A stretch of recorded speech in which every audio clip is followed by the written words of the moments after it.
if we're trying to get something done and we're in our fight or flight response, because I've seen this happen too. Like sometimes people will be sitting there trying to do something for too long. This happens to me.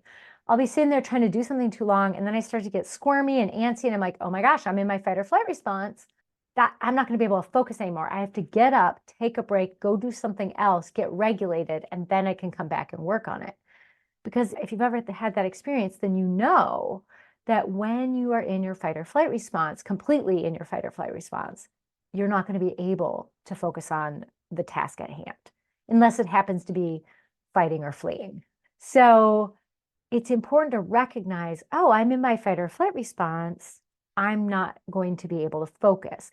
The way that we can notice that is if you're feeling anxious or restless or antsy, or you can't focus, you find yourself picking up your phone all of a sudden and fidgeting more than usual. Hi, I'm Jen Barnes, and you're about to experience how to ditch the old ways of doing things, embrace your neurodivergence, learn tips and tricks to function optimally, and love yourself, neurodivergence and all.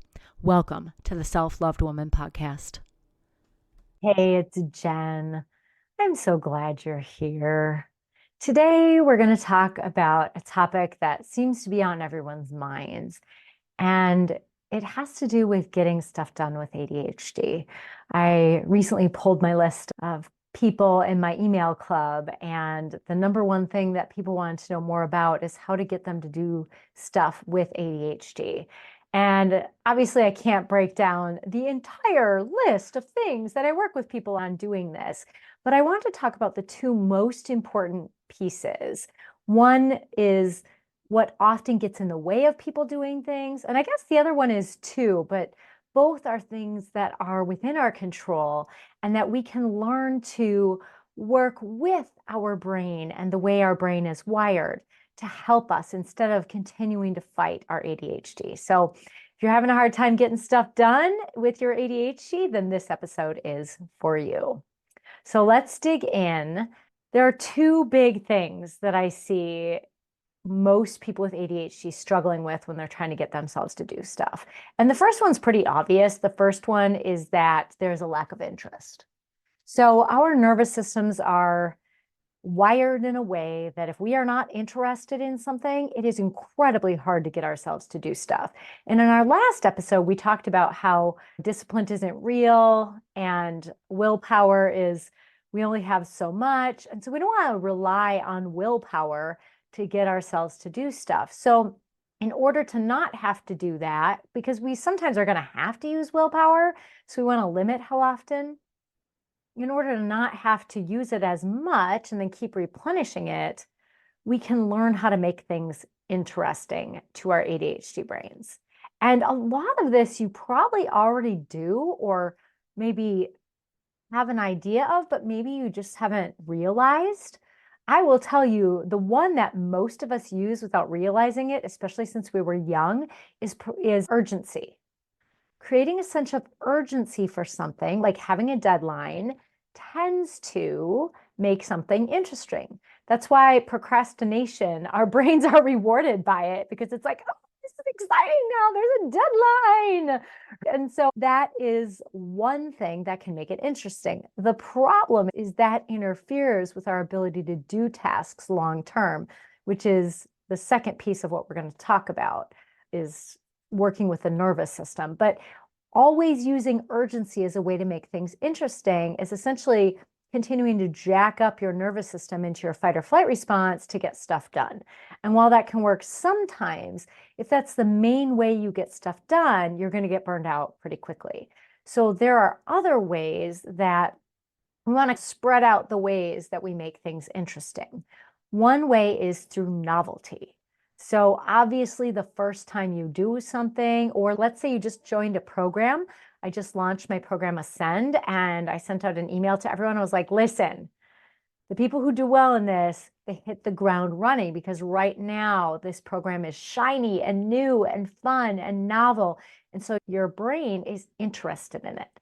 And so if this is you, whether you've just bought a new book or you joined a new program or you, I don't know what else people do, you got a new lawnmower, like, I don't know, got seeds to plant in your garden, right after you you get that right after the purchase is the time to do it because now you're excited, right? How many of us have things that sit in our house that we're like, oh yeah, I bought that. And I don't know, it sounded really fun when I bought it, but now it's been a couple of years. It's just been sitting there, right? It's because we didn't act on the excitement and the novelty. So now it's just one of the things in our house collecting dust, right? Or in your shed. If you're like me, I've got some stuff in my shed where I'm like, why did I buy that? Right? And so we want to create novelty or take advantage of novelty when it's there. It's really important. I have a book buying problem. I'm not going to lie. I have a horrible book buying problem in the sense that every time I see a book that I would like to read, I'm like, yes, I need that one too. I need it. I need it now. And of course, there's all kinds of fun things lighting up in our ADHD brains when we buy stuff, even when we don't have an ADHD brain, so that just the act of buying it often will feel rewarding to our brain. It's just that then we actually also want to read it. And if you're like me and you have all these unread books, it's because you bought it when you didn't have time to start it right away. And so then it loses its luster from the original conversation when the book was mentioned. So we would be much wiser to keep a list. And I do keep a list of things, but sometimes I go haywire. I've done this before, and then every once in a while I'll have a little splurge or a period of time where I'll just buy books. But if we keep a list of books that we think we might be interested in, and then once we finish the book we have, then we go buy one, then it's new and novel and we're excited to read it, right? We're more likely to. It's just that sometimes if you're like me, you're like, no, I must have book now. So novelty is one way that we can work with our nervous system that's interest-based. Another one is to create a challenge or some kind of competition for ourselves. There was someone I used to follow who he would talk about trying to get his son to clean his room. And he was like, I wonder if you can clean your room as fast as Superman. How long do you think Superman takes to clean his room? And he's 10 minutes. Do you think you can beat his time? And he'd set the stopwatch, right? Because it's a challenge. And the funny thing is, like, used to do this with my ADHD brain without even realizing it. I'm like, oh, I wonder if I can get all my morning stuff in the kitchen done before my tea is done. Because I make this like special Ayurvedic digestive tea that you brew for 10 minutes. And I'm like, ooh, let's see if I can get it all done. And that kind of makes it fun and challenging. And then I actually am more likely to complete all those tasks and stay focused because now it's interesting. So one more way that we'll mention, there's, I don't know, two or three more that I tend to teach a lot. But the one other thing I'll mention is building in connection. When we create connection inside of the things we need to do, whether that's by body doubling. I know in college I used to study with people, and it was just the act of sitting with someone that made it easier. Even in my actuarial days, we would sit and study together, and it made it so much easier to sit down and study. Reading Life Contingencies wasn't exactly the most interesting read for me. So it was nice to be sitting there with some of my fellow actuarial students that we were working towards similar goals, even if not taking the same exam. So body doubling is huge. And I recently was talking about this with someone, and I knew a client of mine knew someone who had a body doubling thing. And I spoke to this person today, and she was like, I don't remember what that one was, but there's these really cool people who offer it. So if you're on my email list, I'm going to try and send that out as my fourth Friday email in June and include something I've watched by them where they talk about their body doubling app or something like that. But there's all kinds of body doubling communities inside of Ascend. We offer that because when you're working alongside of someone who's doing the same task, a similar task, or even just working, it's a lot easier to stay focused because that energy, you're all focusing each other together and you're putting connection into your task, which makes it interesting for your ADHD brain.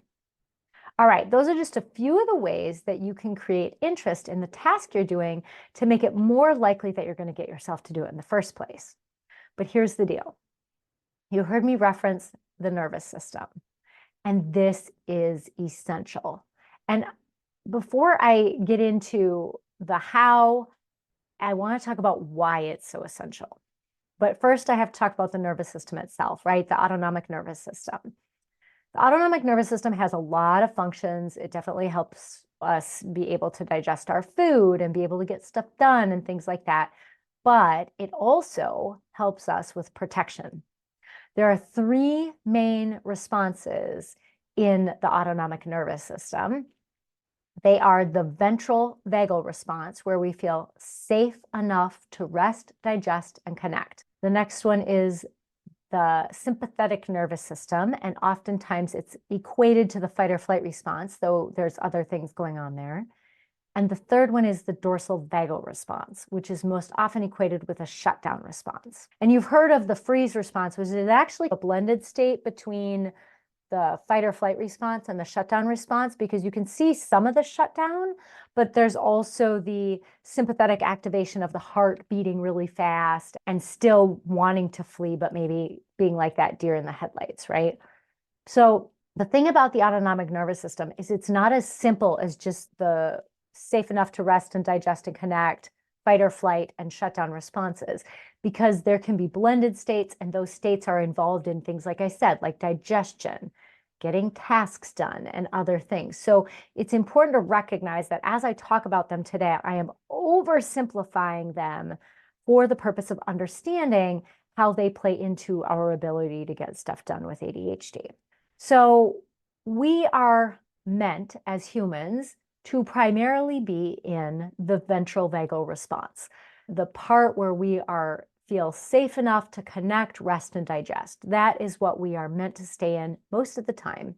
And then to blip into our fight or flight response when we perceive a threat.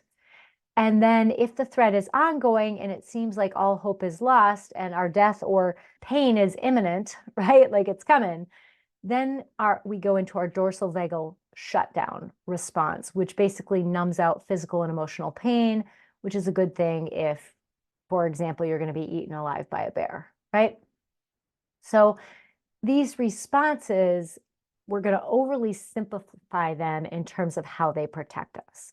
Because what I want us to understand, when your nervous system or your brain, your wiring, suspects danger, when you perceive danger, there's about, I can't remember how many seconds, if it's 3 to 5 seconds or 3 to 5 milliseconds, like it's fast, where you're able to recognize like, oh, fight or flight response, am I in danger? But it's really fast and you have to have really good self-awareness to notice it, right? Within those 3 to 5, I think it is 3 to 5 seconds, so I could be wrong. It might be milliseconds, so don't quote me. Within those 3 to 5 seconds, we'll say, you have an opportunity to stop it. But after that, your body gets flooded with things like cortisol, adrenaline, noradrenaline, also known as norepinephrine. And those things are there to help you fight or flee. At that time, all of your secondary systems are deprioritized. I don't know that they're entirely shut down, but they are deprioritized, because at this point, the only thing that matters is that you get to safety. If your nervous systems were in danger, like a tiger's chasing us, it doesn't matter if you digest the food in your belly, can get pregnant, can fight off the flu bug, because if you don't get away from this tiger, you're going to die. And all that other stuff is irrelevant. So the first priority then is getting to safety. Well, let's think about that. If you're in your fight or flight response, is focusing on a task that you need to do, like for your business, really essential? If your nervous system thinks you're trying to run from a tiger, because remember, our nervous system doesn't know the difference between a tiger chasing us and a project we have to get done that we have procrastinated, or just, I don't know, we're just trying to get something done, right? Our brain doesn't know the difference. And so what can happen is if we're trying to get something done and we're in our fight or flight response, because I've seen this happen too. Like sometimes people will be sitting there trying to do something for too long. This happens to me. I'll be sitting there trying to do something too long, and then I start to get squirmy and antsy, and I'm like, oh my gosh, I'm in my fight or flight response. That I'm not going to be able to focus anymore. I have to get up, take a break, go do something else, get regulated, and then I can come back and work on it.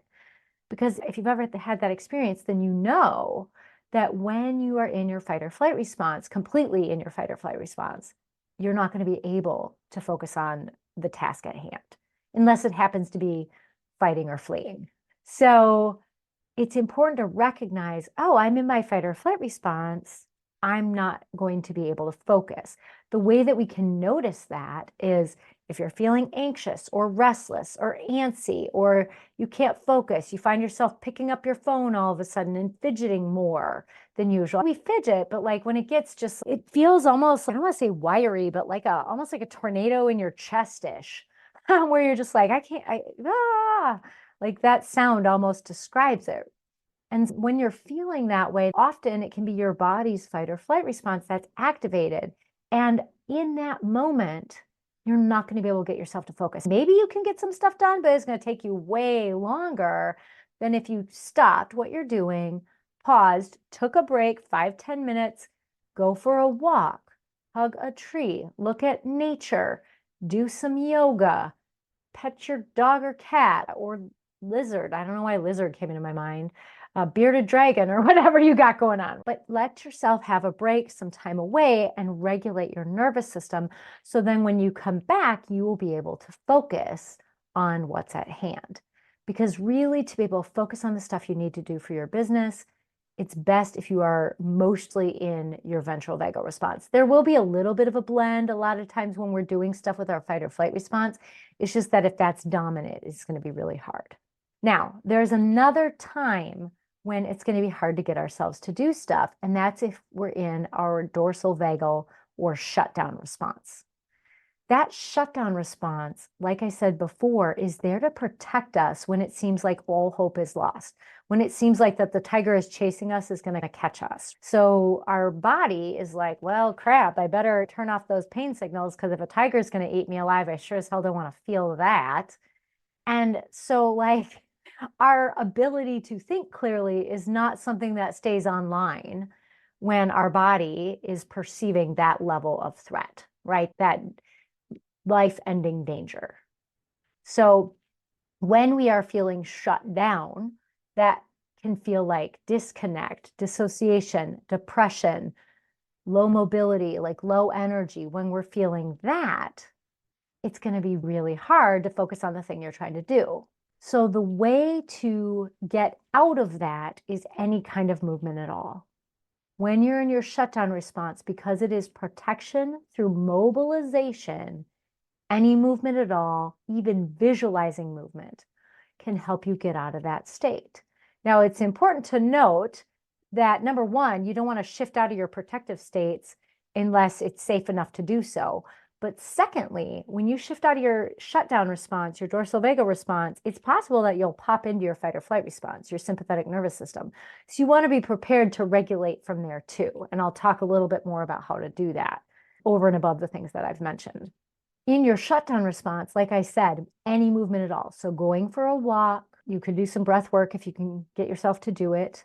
Even visualizing going for a walk, looking outside if you can't get yourself to do anything will help, right? If you can at least stand outside and breathe in the nature, hug a tree, like anything like that is going to start to pull you out of your shutdown response. When you are in your fight or flight response, because that is protection through mobilization, we need fluid movement with breath. So a walk that isn't frenetic, right? Some yoga. What I like is volcano breathing, because you can use that for both the shutdown response and the fight or flight response. And I'm going to walk you through how to do that right now, even though you're not going to be able to see me. So volcano breathing, it comes from yoga calm.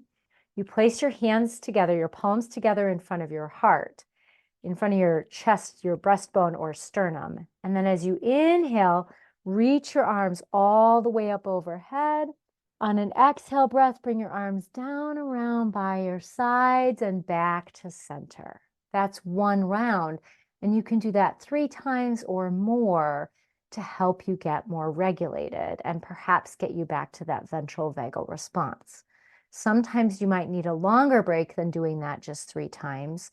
Sometimes a walk will help too. But getting in these kinds of activities will help you regulate, because when your nervous system is regulated, it is going to be way easier for you to focus than when it's not. And what I've found is that when I'm dysregulated, I can get myself to do stuff. I'm pretty good at forcing myself to do stuff. However, it takes way more energy and it takes 5 times longer. And I tend to make many more mistakes. And so this is important that we're noticing like, okay, I'm starting to make a lot of mistakes, or I'm feeling like things aren't clear, or I don't know what to do, or whatever. When you start to notice confusion, or I don't know, or whatever it is, then it's time for you to take a break, do some volcano breathing, go for a walk, look outside, whatever it is, so that you can get regulated and refocus. As part of this, one of the things I want to talk about that's bonus content for this podcast episode, and you've heard me talk about this in the past, especially when I interviewed Sally Crew on an old episode, the time of day that you choose to do tasks matter. And I don't mean the o'clock. I mean your energy clock time of day. So for me, I do best to get up in the morning. I do my writing and my gratitude journal and my meditation and exercising and yoga in the morning, and I start work at 10. And then when I start work, that is the perfect time for me to do creative tasks like doing my podcast, writing an email to y'all, whatever it is, creating a freebie. Those kind of things happen best at that time of day for me. And then the little piddly stuff I do better in the afternoon. Some people do better the other way around. And so there's no way for me to know what's best for you. But what you can do is start to pay attention. When am I most efficient with what kind of task? Because there's different kinds of tasks. There's tech tasks, there's like creative tasks like writing or podcasting or copywriting, creating social media posts, whatever it is that you do, creating content for the people in your programs, or even having meetings, like time one-on-one with people. When is the best time for you to do that? I tend to do my best work meeting with people in the afternoon because by then I've gotten the stuff I need to get done out of the way, so it's no longer on my mind and I can be more present with those people. Unless it's a client only day, and then I can start meeting with people at 10, which is fine. But my point is, no one knows what this is for you. So the third kind of bonus way that I'm going to or that I'm sharing about for you to get stuff done with ADHD is to get to know your own energy level and when it is best for you to do the different kinds of tasks. And if you're like, I don't even know what I have to do, then what I would suggest is you sit down and you make a list, like all the things you need to do in your business. Try not to get overwhelmed. You can make them on different pieces of paper. You could have tech-related tasks, creativity-related tasks, right? That way it's not as overwhelming on one piece of paper. People-related tasks, right? You could have working with client, like serving related tasks, and then you could have the networking related tasks as separate because maybe those are different. And then separate those tasks out and start to notice, like, when is it that I am most efficient with those tasks? And if you find yourself doing a task, if I do end up doing like an email in the afternoon, and I'm like, wow, this is just dragging. I am not doing well with this. You might have a dysregulated nervous system. You can go for a walk and try again. Or you might also jot down and be like, hey, afternoon, not the best time for me to write an email to my people. So the important thing is to get to know yourself, both in terms of how to generate interest so that you want to do tasks that you need to do, especially those boring tasks that you're like, I don't want to do that. You either got to delegate those, delete them, see if you really need them, or create interest to get yourself to do it and then do it at the right time of day. And to know when you're dysregulated so you can bring yourself into regulation and be more productive, more effective during the time you do decide to focus on. So if you are interested in learning more on how to get yourself to do stuff with ADHD, I've got a free guide, the 5-step task master plan, that there's information in the show notes. You can make sure you grab that. It does mention some of this stuff as well as a couple other steps for you. So thank you so much for being here. Thank you for listening. If you're not following already, be sure to follow and take care.